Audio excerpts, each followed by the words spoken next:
ایک دن میں اپنے بستر پہ لیٹی یہی سوچ رہی تھی کہ جس طرح حضرت یعقوب علیہ السلام کی دعا قبول ہوئی اور انہیں حضرت یوسف علیہ السلام واپس مل گئے، کیا ہماری بھی ایسی کوئی دعا معجزاتی طور پہ قبول ہو سکتی ہے؟ اسی سوال سے میری آنکھیں نم ہو گئی اور اسی لمحہ مجھے اللہ کا ایک مبارک نام یاد آیا جس کا مطلب ہے قبول کرنے والا اور جواب دینے والا، اور میرے آنسو تیزی سے میرے چہرے کو بھگونے لگے۔ مجھے احساس ہوا کہ جس رب کا نام ہی قبول کرنے والا اور جواب دینے والا ہے، وہ رب ہمارا بھی تو اتنا ہی ہے جتنا وہ حضرت یعقوب علیہ السلام کا تھا۔ تو ایسا کیسے ہو سکتا ہے کہ وہ ہماری تڑپ کو دیکھ کر ہماری دعا قبول نہ کرے؟ اور اسی خیال نے میرے دل کی بے چینی کو پل بھر میں غرق کر ڈالا۔ بے شک وہ محبت کرنے والا رحیم رب ہے۔ اللہ پر توقع کریں اور اس حد تک کریں کہ اگر کچھ ممکن ناممکن لگ رہا ہو اور ہر چیز اس کام کے خلاف ہو جائے، لیکن اللہ اس کام کو کرنے کا ارادہ کرے تو اس کام کو ہونے سے کوئی روک نہیں سکتا۔ بے شک اللہ وہ واحد لا شریک ہے، وہ ہر چیز پر قادر ہے، اس کی شان بہت بلند ہے۔ اللہ قرآن میں فرماتا ہے، یقیناً تمہارے اس غم کا انجام آغاز سے بہتر ہوگا۔ پھر کیوں تھک گئے ہو؟ کیوں راہ میں ہی رک گئے ہو؟ کیوں خود کو اللہ نے خود تم سے وعدہ کیا ہے، اگر ثابت قدم رہو گے اور اللہ پہ یقین رکھو گے تو ہر کہانی کا اختتام خوبصورت ہوگا۔ اس سے غم کا آغاز جس طرح بھی ہوا ہو، اختتام پرسکون ہوگا۔ جو تمہیں چاہیے وہی تمہیں دیا جائے گا، جو تمہیں بہتر نہیں اس کو بہتر بنا دیا جائے گا۔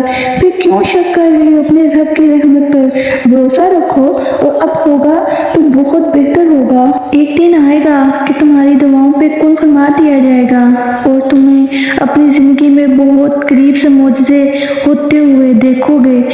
جب تمہارا خواب حقیقت میں تبدیل ہوگا تو تمہیں اپنی آنکھوں پہ بھی یقین نہیں آئے گا اور تمہاری خوشی کا کوئی ٹھکانہ نہیں ہوگا۔ انسان کتنا ہی بڑا کیوں نہ ہو جائے، اللہ پاک کے سامنے بچہ بن ہی جاتا ہے۔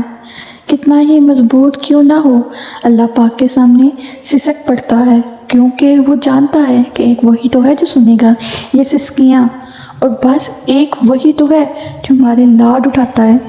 بے شک میرا اللہ بہت بڑا غفور الرحیم ہے، اور جب تم ٹوٹے ہوئے ہو تو کون تمہیں جوڑتا ہے؟ جب تم روتے ہو تو کون تمہیں دلاسا دیتا ہے؟ جب تم بکھرتے ہو تو کون تمہیں سمیٹتا ہے؟ جب تم گرتے ہو تو کون تمہیں سنبھالتا ہے؟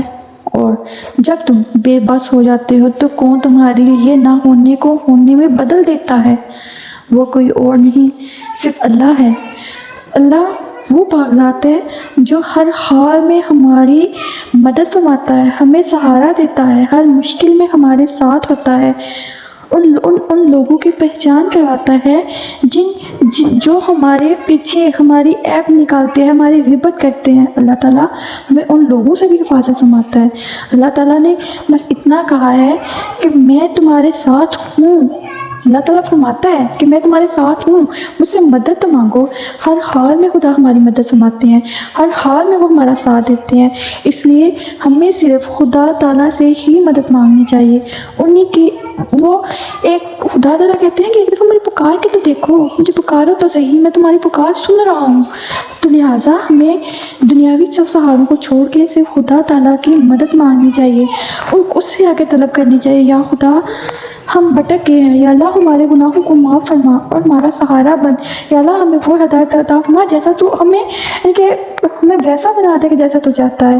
تو اللہ تعالیٰ ہمارا لازمی ساتھ دیتا ہے۔ ایک دفعہ خدا کو پکار کے تو دیکھو۔ سمندر سب کے لیے ایک جیسا ہی ہوتا ہے، لیکن کچھ لوگ اس میں سے موتی تلاش کرتے ہیں، کچھ مچھلیاں پکڑتے ہیں، اور کچھ کو سمندر کی سے کھارے پانی کے علاوہ کچھ نہیں ملتا۔ بادل سے برسنے والا پانی ایک جیسا ہوتا ہے، ذخیرہ زمین اسی پانی سے سبز اگاتی ہے، اور صحرا کی ریت اسی پانی سے اپنی پیاس بجھاتی ہے، اور وہی پانی چمکتے پتھر کو محسوس چھو کر گزر جاتی ہے۔ اللہ کی رحمت ہر دل کے لیے ایک جیسی ہے۔ اب یہ تو ہم پہ ہے